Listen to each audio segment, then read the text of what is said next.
Buff Udyr enough, and eventually he might find that he gets played in the top lane instead of the jungle. Is that a good thing?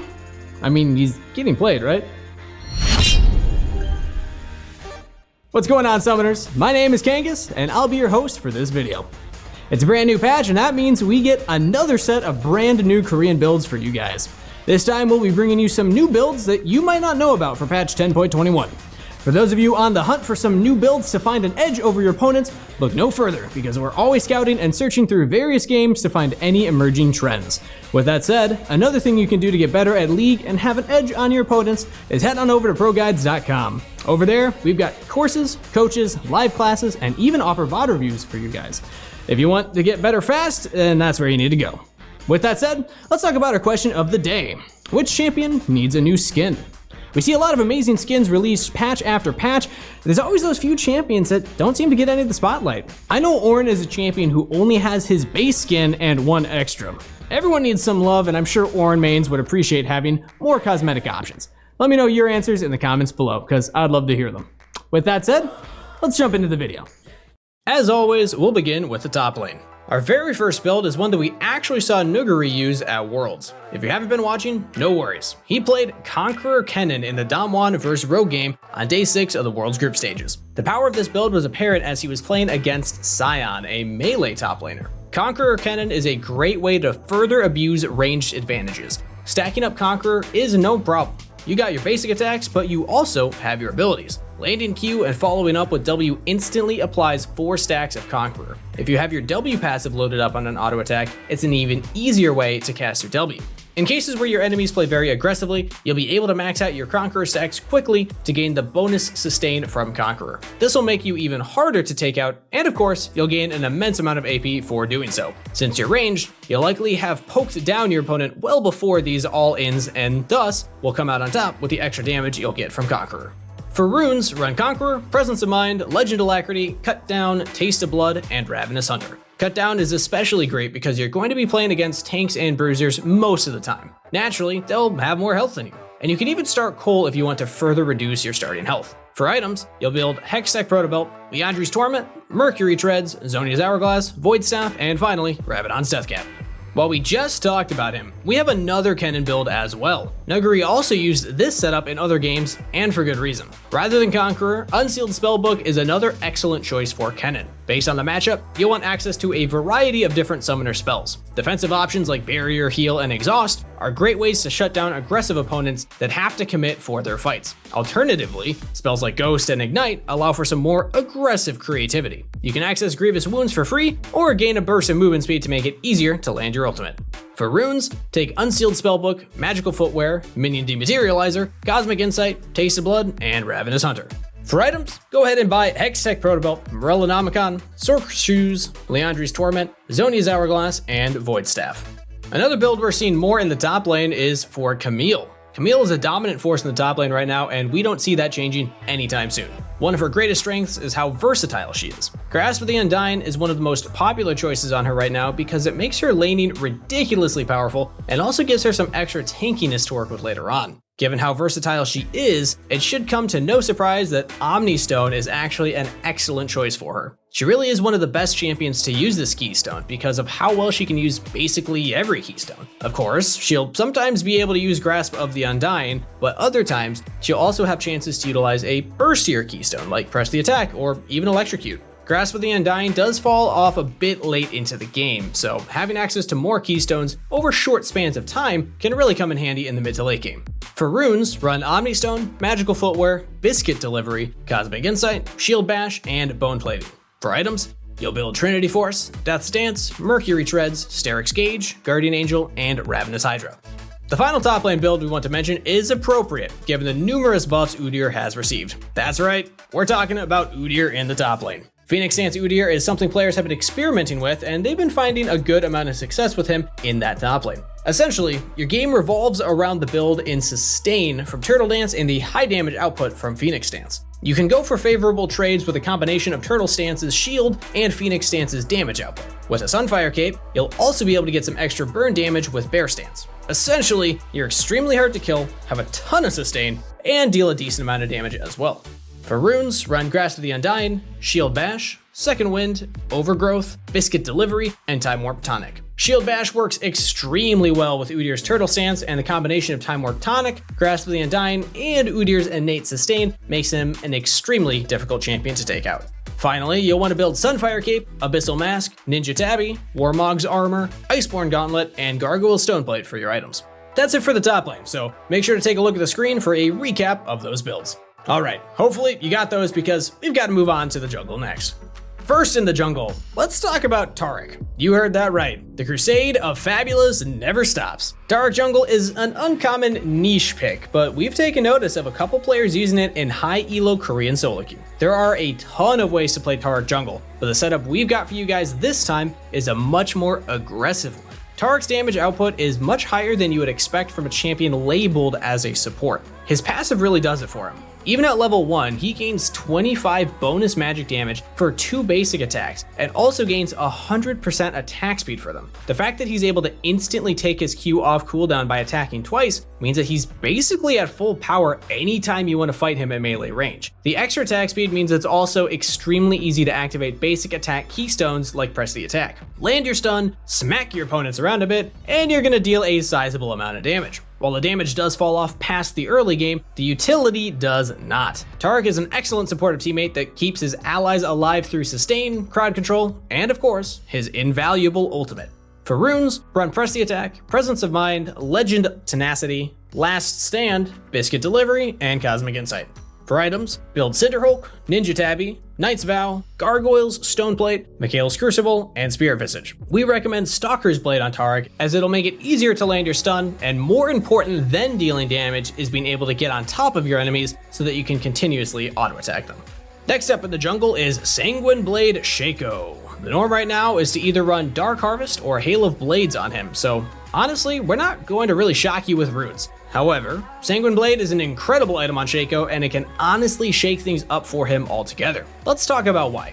The way you play Shaco is you go around searching for picks. You'll farm your jungle here and there, and even take out objectives like Dragon or Baron. However, in most cases, you're always fishing for that one guy who's out of position, or ganking to turn the tides for your split pusher who's in a 1v1. Even if you make it a 2v1, you still benefit from the bonus stats from Sanguine Blade, and they're honestly great. You can even go off and split push yourself because of how much attack speed Sanguine Blade provides in the mid to late game. You honestly give up very little as well, since you'll still benefit from the light steal as well as lethality that Sanguine Blade provides without its passive. For runes, run Hail of Blades, Sudden Impact, Eyeball Collection, Relentless Hunter, Triumph, and Legend Alacrity. Next, for items, you'll want to use Warrior, Sanguine Blade, Tiamat, Phantom Dancer, Infinity Edge, and Berserker's Greaves. Typically, players will use Skirmisher Saber on Shaco for extra damage output as well.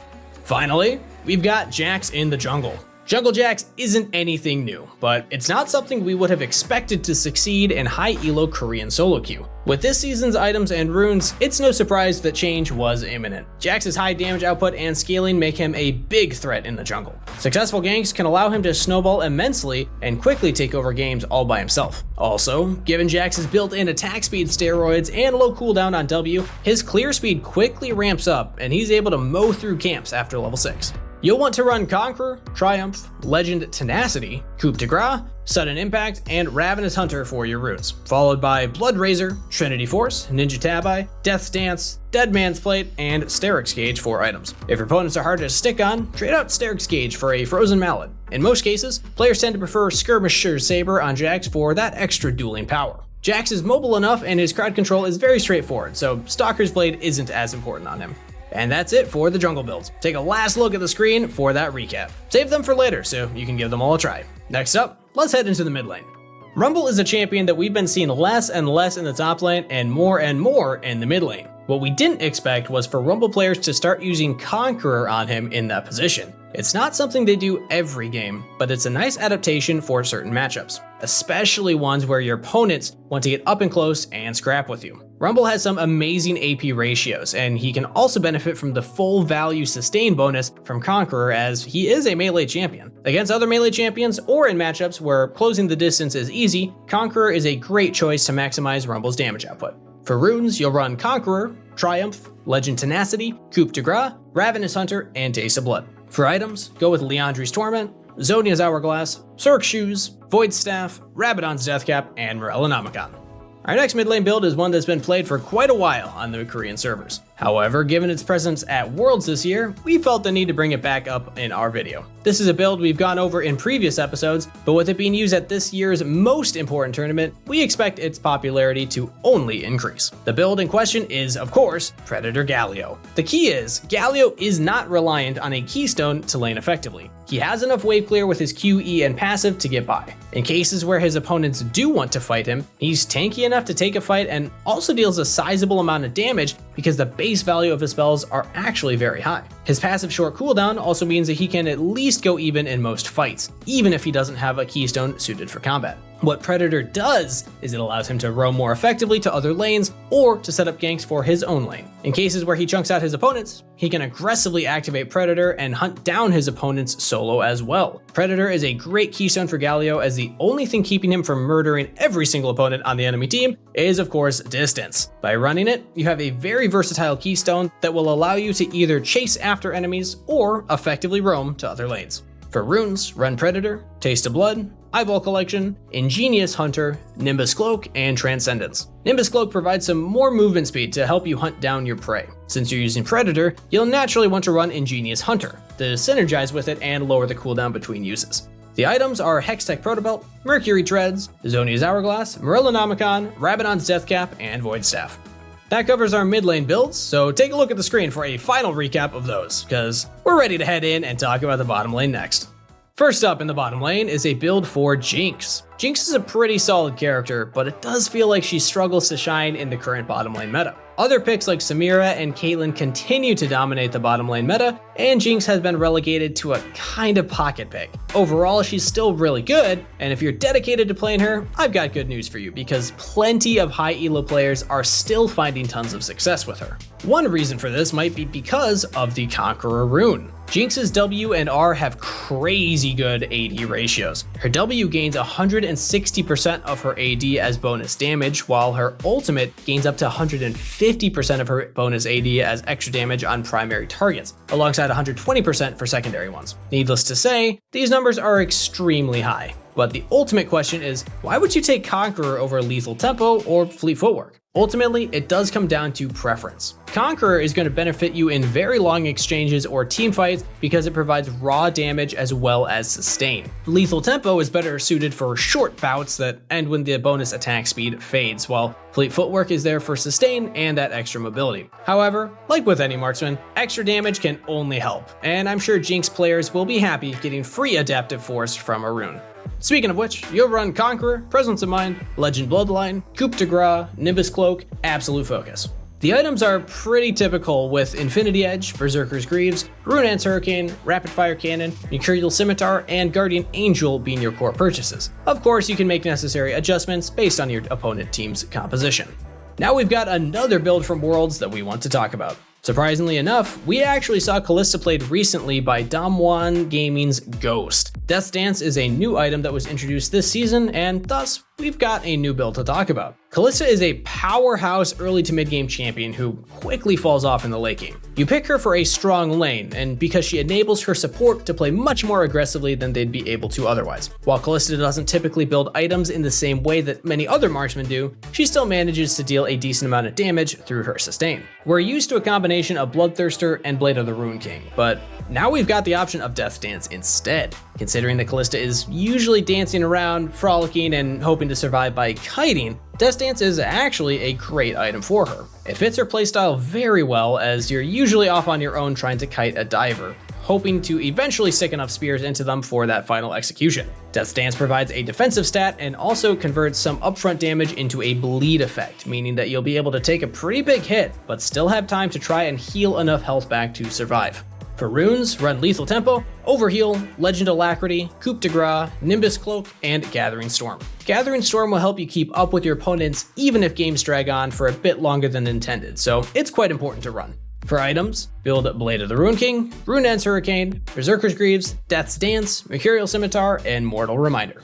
A quick build we'd like to reiterate is the Hurricane Senna build. This build is being used at Worlds as well, so at the very least, the pros think it's a good one too. We mentioned this build back on our patch 10.19 video, and we'll just summarize things here shortly so you guys don't have to go back and watch. Runeance Hurricane takes the place of Rapid Fire Cannon in this build specifically. The reason Hurricane is so good is that Senna stacks up Black Cleaver twice with her basic attacks because her passive applies an extra instance of physical damage. You're able to quickly shred the armor of several enemies at once, apply Muramata more frequently, and finally, you gain a little bit more movement speed from it than the other upgraded Zeal items. Your runes are Glacial Augment, Magical Footwear, Biscuit Delivery, Approach Velocity, Presence of Mind, and Legend Bloodline.